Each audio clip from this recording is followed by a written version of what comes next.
Welcome to the Heal the Hurt podcast. Today we're going to talk about self-sabotage, what creates it, and how to get off that cycle of constantly sabotaging ourselves. And the first place we have to start is, what creates it? Well, quite simply, what creates the need and the desire and the repetitive nature of sabotaging ourselves is we were told, either directly or indirectly, that we had no worth as a child. Think about it. Why would we sabotage ourselves? It's because we don't think we have the value to achieve it. In those moments when we want to pursue something, a feeling comes up of, I don't want to do this. Well, that feeling was placed into us. That sense of dread or procrastination, whatever it may be, that's the feeling that's stopping us from what we want. Now, it could be stopping us from making the right decision or saying no to somebody, but it's always that feeling. And really what that feeling is a feeling of shame. I can't claim myself. I can't stand up, pursue what I want, and claim what I want. So the next question becomes, where does this come from? How does this happen? Because over 80% of people that I talk to say, wait a minute, Kenny, this can't be right. My parents were great. They were perfect. My childhood, nothing like that happened. Well, I can appreciate that. I personally believe that every single parent on this planet loves their kids. They all want nothing but the best, even in those moments when they're less than perfect. But the fact of the matter is, our parents make mistakes, and a lot of them. And I'm going to prove that to you. And that's the first step to overcoming this, is getting out of the denial around our childhood. See, science shows, study after study has proven, 70% of all the messaging we get as a child, all of it, is negative, disempowering, and self-sabotaging. Think of that. Almost or over 2/3 of everything you hear out of your parents, whether it's words or rolling of the eyes, body language, the messages we all get sent, 2/3 of it are negative. Just think of how many times you were told, no, don't do that. What are you thinking? Come on, you're smarter than that. Those are traumatic moments. And see, that's part of the other problem. Everyone goes, I wasn't beat, there wasn't incest, we think of trauma as just that. Well, it's not. It is those simple moments. Did you know just divorce, if your parents were divorced, that causes actual brain damage. Actual brain damage. It's severe trauma. All of a sudden you go from a 2-parent household and now one's gone. That's abandonment, not because your parent abandoned you, but that's the feeling we're left with. Can you see why self-sabotage would be, oh my God, they must not care. Now that's not true, but that's the feeling we're left with, okay? The other thing to recognize is if we believe there was no imperfections in our childhood, maybe you don't like the word trauma. Maybe that's what scares people off. Well, how about this? How about less than perfect parenting? If you don't believe there was any of that in your childhood, do you realize that means we think we were raised by a perfect human being, basically a God, someone who never makes a mistake? Well, at least in my experience, there isn't a God on this planet. There isn't a perfect parent. Now, the final thing I'm going to do to help you start getting into reality that this all starts in childhood is I'm going to ask you 2 questions. And to this point, I've never heard anybody be able to get past these 2 questions, and they prove definitively that you suffered trauma, or if you like this word better, less than perfect parenting, and that less than perfect parenting is affecting each and every single minute of your life, even today, no matter how old you are. The 2 questions are this. When you were a child and you felt sad, lonely, scared, at anything your parents did, in that moment, could you have a discussion with them? Could you voice it? Get in your room! I don't want to hear about it! No more back talk! Isn't that pretty much something along those lines, the experience we all have? Question number 2. Do you have any type of secret from your parents? Anything you've done, anything you believe or you've said? Well, we all do. Well, do you see what that means? If I have a secret, it means I don't feel safe with my parents. They will reject me if they knew this about me. That's horrifically traumatizing. The two people that we should feel the safest with and the most secure with, we can't tell them and share with them who we authentically are. That's what those two questions show. If I were to speak my truth, stop it. No, your truth is not allowed. And that's why we keep secrets. I can't let you know who I really am. That is overwhelming trauma. And it creates something I discovered. It's called the worst day cycle. And there are 4 stages to it. This is it. Trauma, fear, shame, and denial. Everyone on this planet is caught in this dynamic. I can sit with any of you, and in just a couple of questions, I can show you how every choice in your life revolves around this cycle. Nobody's immune from it. And it all happens in moments like these. Okay, so I'm going to walk you through the worst day cycle because that's at the heart of the cycling of self-sabotage.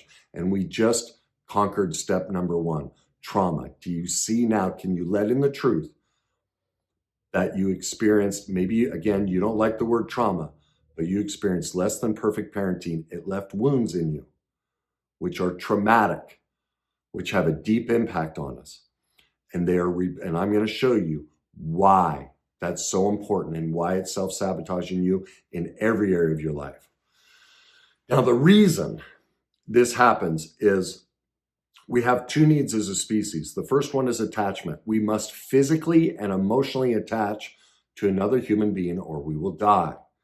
The second need we have is authenticity, the pursuit of who we naturally are, our own thoughts, feelings, beliefs, our inherent power, and the pursuit of our own, as I call it, our greatness. Well, do you see what those questions show? If I were to speak my truth, if I were to pursue who I really am, what happened? Squashed. Our power was completely taken from us. We are not allowed to pursue our authentic self. All right? What does the second question show? If I have a secret, if I tell you who I am, I'm going to lose attachment. It's the death of me. My survival, I'm a child. My survival depends on you. That's how critical those moments are. It's a survival mechanism. And so what do? In that moment, we lose our authenticity in the pursuit of attachment. We lose our inherent power. It's the loss of self-esteem. It's the moment that shame is born. This is where it's born. And this is also where we learn to deny. Denial is born here because we all minimize, suppress, repress, condone, like people saying, I didn't go through trauma, 80%. All of that is denial. Massive denial. I was on the phone with someone recently. She just refused to believe that anything imperfect in her childhood happened. And as she told me the stories, it was absolutely horrific, but was completely detached from it because she did that for survival. That's how traumatic her childhood was, that she denied the truth of it. That's heartbreaking. Okay? Now we do that, as I said, as a survival mechanism. Because our power was taken from us, we need our parents to survive. So that's the only way we can attach to them, is to believe this is okay. This is normal. There's nothing wrong with this. Now the problem with that is, in those less than perfect moments, it creates a massive chemical, emotional explosion in our brain and body. Fear.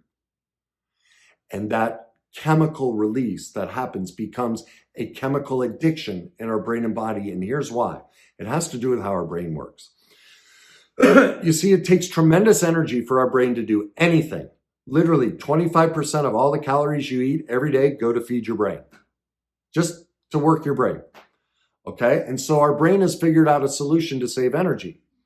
It doesn't ever process things on what's right or wrong. It processes on known versus unknown. If we know something, if we've lived it and experienced it, even if it's wrong, it says, yep, let's play that program again because I don't have to think about it. I don't have to do any work. I'll just put it on auto repeat. Now do you see why you're self-sabotaging over and over? Because of the traumatic feelings that got known in childhood, you just keep repeating it. Your brain will literally make that choice over and over and over to relive it. That's the emotional chemical addiction that keeps our body stuck in this. Now, in that, fear is always one of three things. It's either the fear of rejection, the fear of inadequacy, or the fear of powerlessness. Well, let's think of that moment when we went to express ourselves, if we actually considered it. Well, when I did, what happened? Rejection. I can't be who I am. I just got sent to my room and scolded for sharing my thoughts and feelings.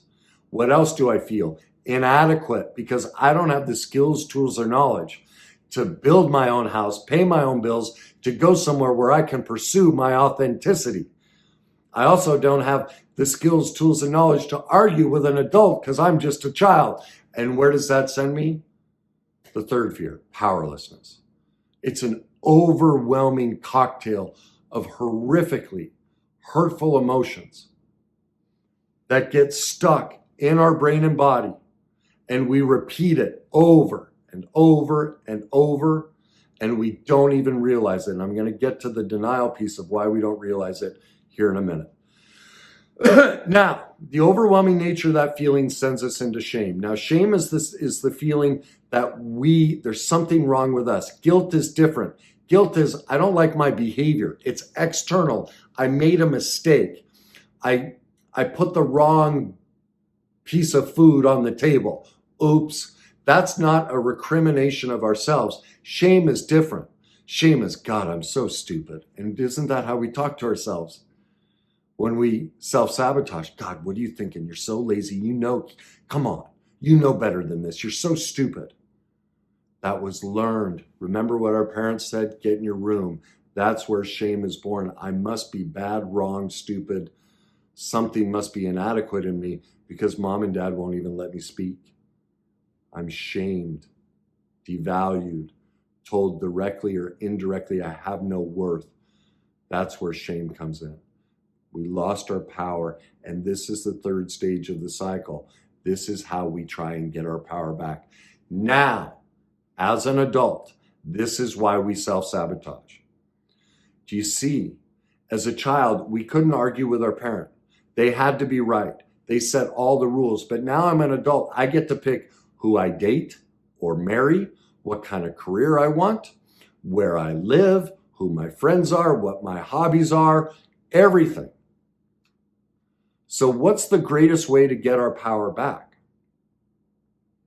For us to choose things that don't work.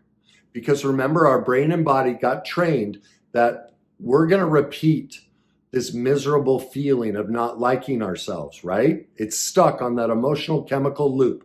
I'm not worth anything, or very little, or less than I really am, okay? And we're going to repeat that feeling because it's all we know and our brain doesn't want to work.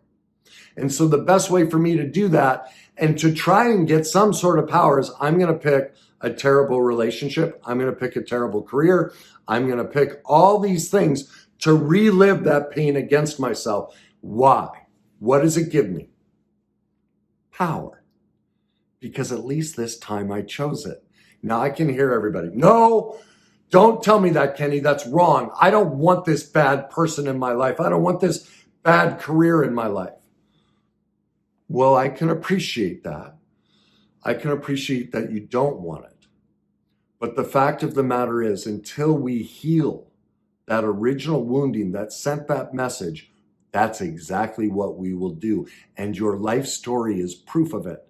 Now, ask yourself, how did this terrible person that you say you didn't want to be with, do you see how they remind you of the exact same chaos, confusion, uncertainty, depending on how bad it was, belittling, abusive dynamic there was in childhood? Now, for those of you in massive denial, you won't see it. You need a professional to help you see it. So if you're like, yeah, no, my parents didn't treat me this way, that's a severe sign of what's called dissociation, because our brain will not pick something it doesn't know.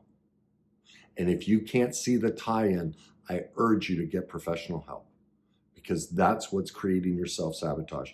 And you're so detached from how bad the traumatic experiences were in childhood that you don't see it.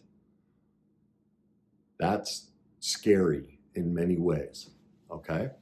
So we need help to see those tie-ins if we want to stop the self-sabotage, okay?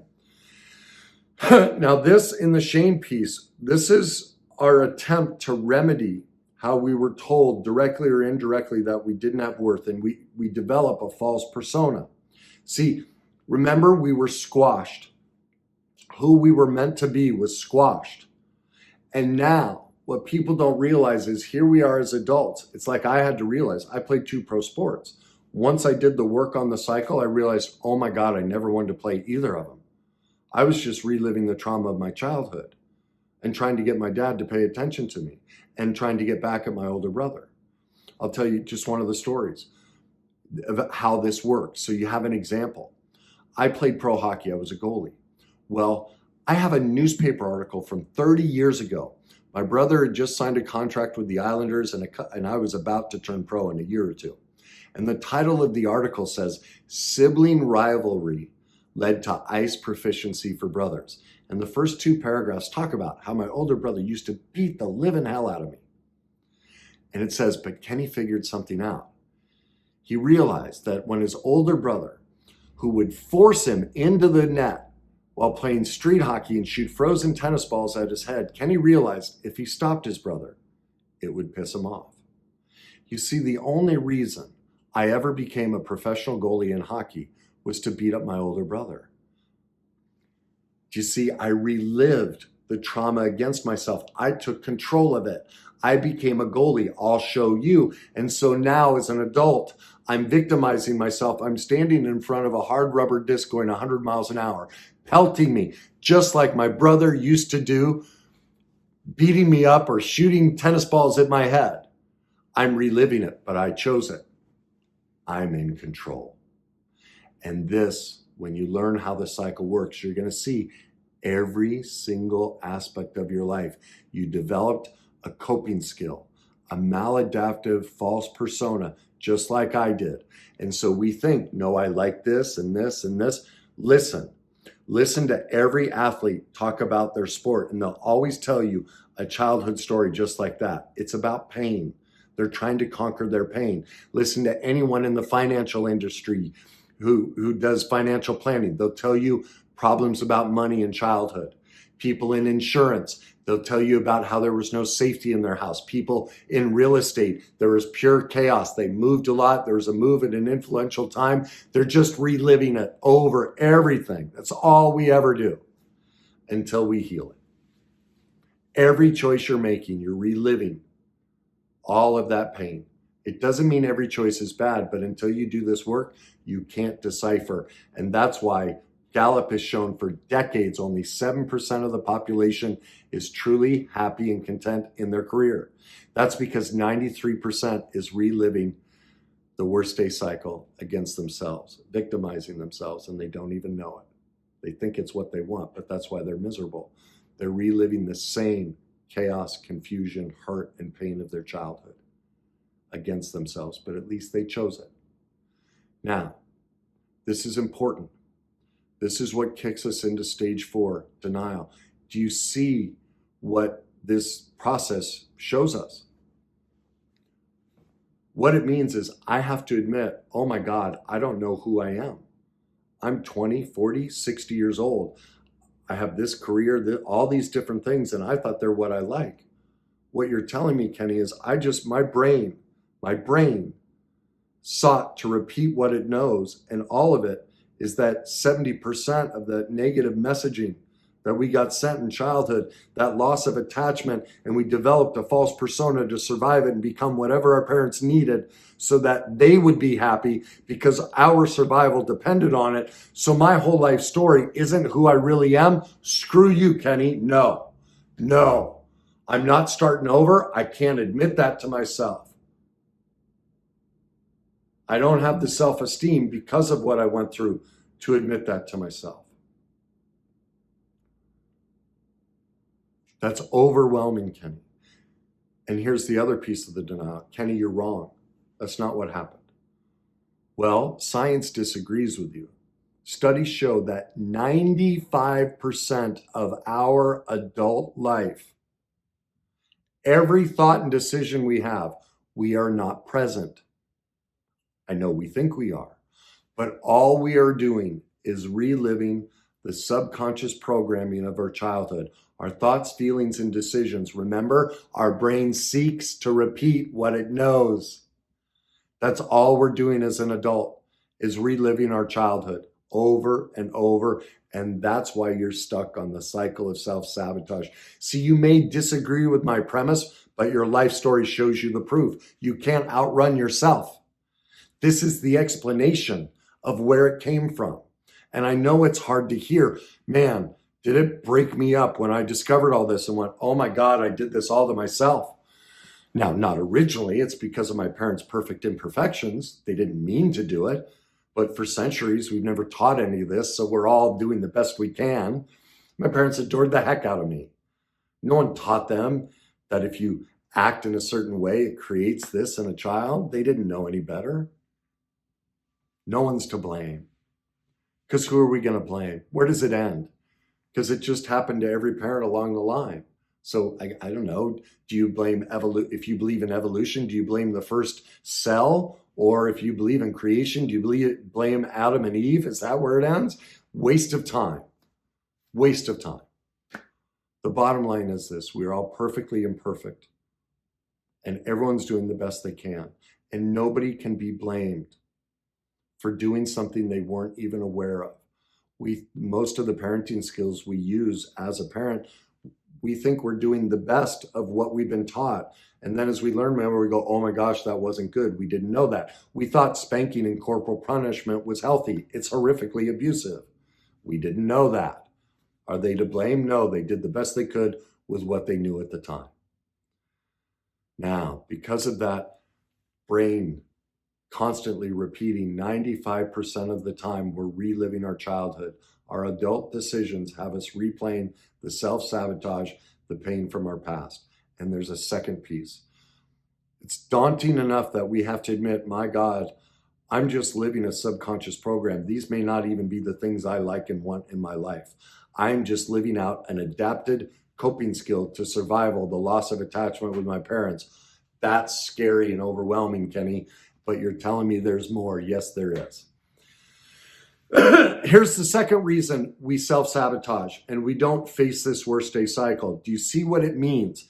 If I admit that I went through trauma, that I'm stuck in fear, that I victimize myself with my own shame, that I choose all of these things against myself, that it wasn't their fault.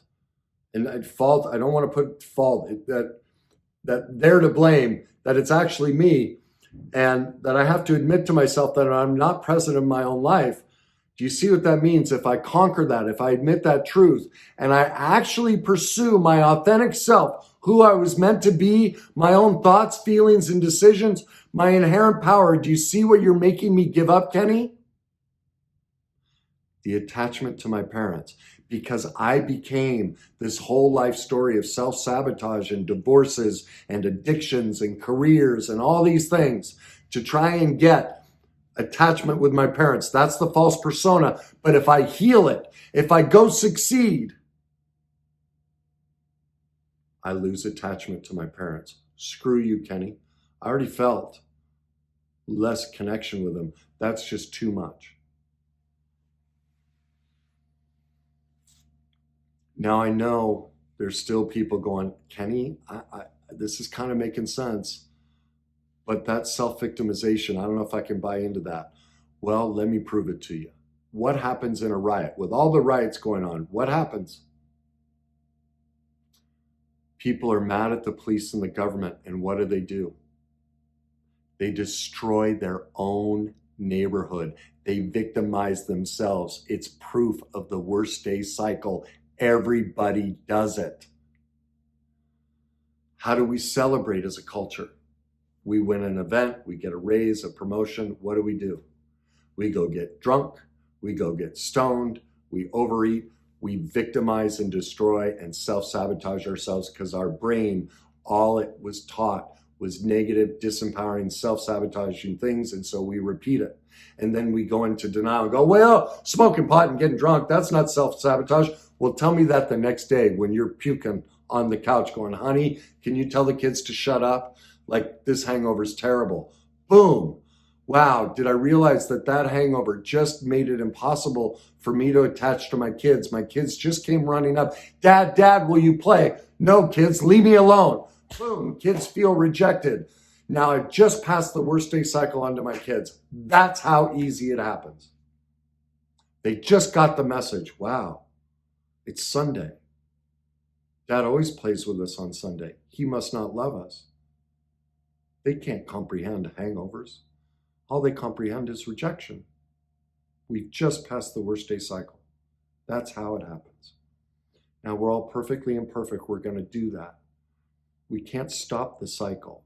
What we can do is take ownership of our actions, our choices, and do the work to conquer this cycle, to talk about it openly with ourselves, to admit it to ourselves, to talk about it with our friends and family and coworkers, and start as a society making it okay to end the cycle of self-sabotage. Isn't it enough? It's been going on for centuries. And if you're honest with yourself, if you go through this process, you're going to be, my God, he's right. I do all of this. Everybody does. Nobody doesn't do this. I know it's scary, but this is how we get our self-esteem back. Do you see? The people that don't want to accept this, that means their shame, their self-esteem, they can't accept truth because they're in massive denial. I don't want to admit this about myself. What is denial? Denial is a lie. We will not admit the truth. Well, if we can't admit the truth, then we must have low self-esteem. They coexist because truth is esteem, right? Well, if I can't admit the truth, then I'm struggling with shame and low self-esteem. And so what's the solution? To confront our darkness, to confront the pain, to confront the cycle and how all of this and go, oh my God, he's right. When I was hungover, my God, he told that story and I remember doing that to my kids. Ooh, gosh, that hurts, admitting that. But now I'm in truth. What do I get with truth? Self-esteem. It's the recovery process. This is how we get our authentic self back. We admit the truth, we do the work, we reclaim our souls, we go, my God, I was perfectly imperfect. I can't be blamed. Until this day, I'd never heard about the worst day cycle. I never knew that this is how self-sabotage worked. I am not to blame. I did the best I could with the information I had at the time. Now that I have new and better information, I can do something about it. This is the first day in my life, any of you who've never heard about this, this is the first day in your life you actually have a choice to pursue your greatness. You never had a choice up until today. Never.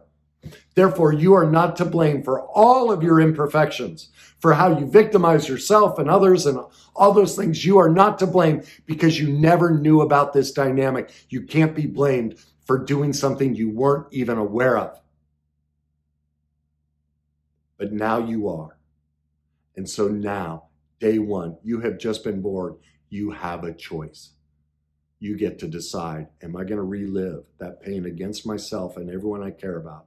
Or am I going to make a change and learn about this, do the work and recover and end the cycle, not only in my family, but those that are close to me?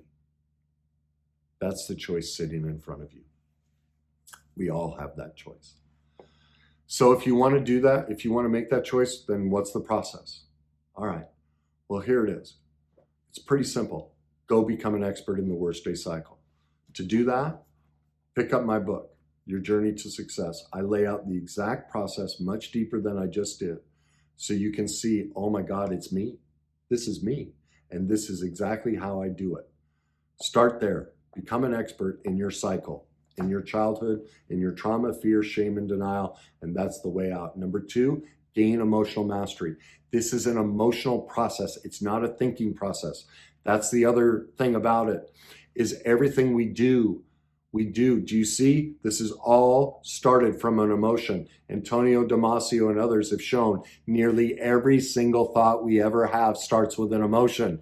Well, almost all of our emotions are negative and painful from childhood. This is what we need as emotional mastery. This book, Your Journey to Success, starts giving you the tools to gain emotional mastery. Okay? Step 3, get out of denial, admit, and become an expert in healing your childhood trauma. Step 4, become an expert in your fear, shame, and most of all, your denial. When you do that with every client I've ever worked with, any person that's ever done this, they reclaim their authentic self. Their life just blossoms. The self-sabotage ends. It becomes a life filled with everything we wanted. Life makes sense. It's never, ever failed. Not once. If you do the work, it will not fail. Because remember, when there's no denial, there's truth. And from truth, we have self-esteem, self-love. We have our authenticity. We are walking in our greatness. That's the solution. If this helped you, or if you think it'll help others, please share and like it. If you'd like to leave a comment, please do. I try to respond to every single comment I get. I like that connection. And beyond that, I hope this helps you. I hope this shows you the way to stop the cycle of self-sabotage in your life that you see now. Oh my God, I know the answer. And the final thing is, enjoy the journey. Have a great day.